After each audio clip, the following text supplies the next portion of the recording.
Değerli izləyicilərimiz, bir daha hər vaxtınız xeyir olsun. Biz gördüyünüz kimi vətəndaşın şikayəti əsnasında gəldik. Hal-hazırda operatorumuzdan xahiş edirəm götürsün.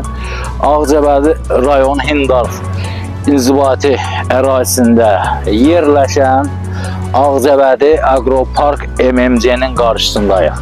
Bura gəlişimizin səbəbi, bax gördüyünüz bu vətəndaşın şikayəti edib və qarşı tərəf olaraq biz Agroparkın təsisçi, direktoru qarşı tərəf olaraq dinləmək istəyirdik. Lakin bizə qeyd etdilər ki, bu Agropark MMC-nin direktoru burada yoxdur və eyni zamanda heç bir səlahiyyətli şəxslər burada hazırda yoxdur. Ona görə biz bu haqda sizə heç bir məlumat verə bilmərik.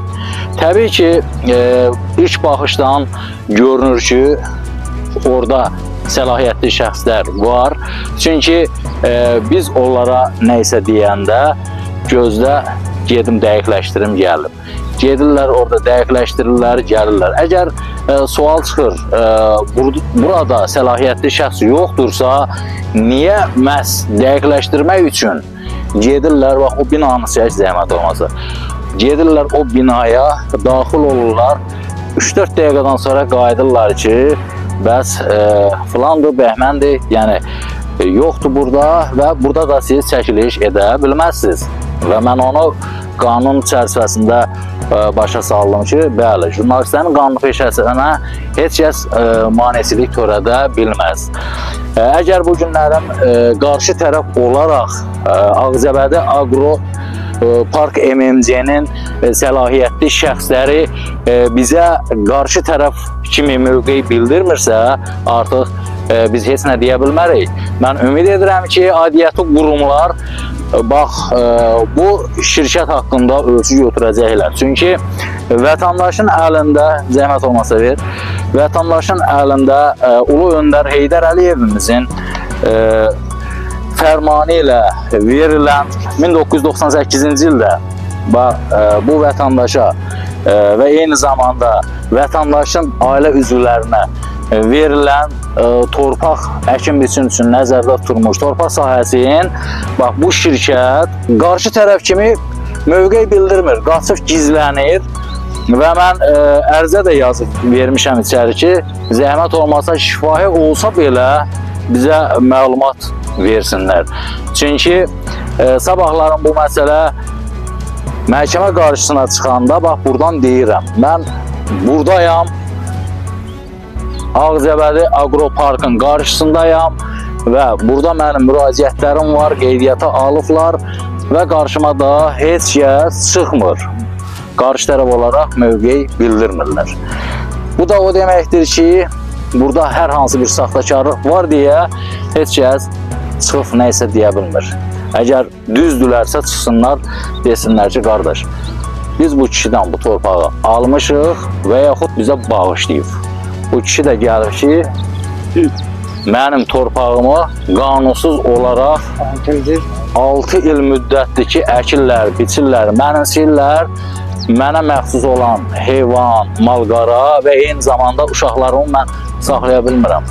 Yəni, hər kəs də bilir ki, bu günlərim qəsəbələrdə, kəndlərdə vətəndaşların pul gəlir yeri torpaqdan çıxır. Bu 6 ildir bu vətəndaşın nə edirsən?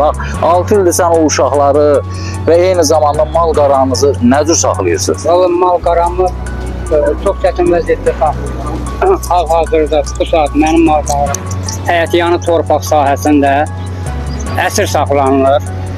Aləmlə birlikdə hər il mən həmən mal qaranı saxlamaqdan ötəri 8500-10.000 manat civarında o malqarıya, sırf malqarıya pul xərcləyir. Hələ ailə vəziyyətimə olunan xərclər, yəni aylıq bir ailəni 800.000 manat gücün təmin edir də. Onunla əlavədə çətinlik də olsa, zulüm də olsa, bir yolla ailəmizi təmin edir. Mən ümid edirəm ki, bu haqda aidiyyatı qurumlar müraciət eləyirəm, elə şəxsən bir mətbuat işçisi olaraq. Mən İnanıram ki, bu məsələ haqqında ölçü götürüləcək. Allah dövlətimizi var eləsin, Allah prezidentimizi qorusun, Allah ordumuzu var eləsin, Allah şəhidlərimizə rəhmət, qazilərimizə uzun ömür, can sağlığı versin. Bugün biz demokratik ölkədə yaşayırıq. Bizim söz azadlığımız var. Bu günlərin, bax, bu kişinin demokratik ölkədə yaşadığından asılı olmayaraq, bu kişinin haqq səsini, bax, bu şirkət rəhbəri deyəkmi, yoxsa şirkətin hər hansı bir səlahiyyətli şəxsləri mi deyəkmi, hər kimsə tərəfindən bax, bu kişinin haqq səsi boğulur, qapadılır və yuxarı qurumlara getməyə maneçilik törədir. O nöqtəyə nəzərdən də bu günlərim bu kişi bizə müraciət edib ki, bəlkə bizə mətbuat yolu ilə bizim haqq səsimiz aidiyyəti üzrə çatar, bu haqda bizə dövlətimiz köməklik göstərər. Və onu da qeyd edim ki, dəyərli izləyicilərimiz, kimsə gəlir bura müraciət edir, yəni mənim deməyim deyil, bax, bu kişi deyir. Deyirlər ki, bu elə bir adamındır ki, gedişinlə məşğul. Get başını sal aşağı, gedişinlə məşğul. Hər dəfə gələndə o qaydada, yəni gəlmişəm bura dəfələrlə, Cəmşid Ağayev direktordur, Etibar Kərimovdur, burada səlahiyyətli nümayəndə Qasımov Azərdir. Deyirlər ki, get öz işinə məşğul ol. Bura elə bir şəxsə, elə bir vətəndaşa məxsusdur ki, yəni bura sənin heç cürə əlin girə bilməz.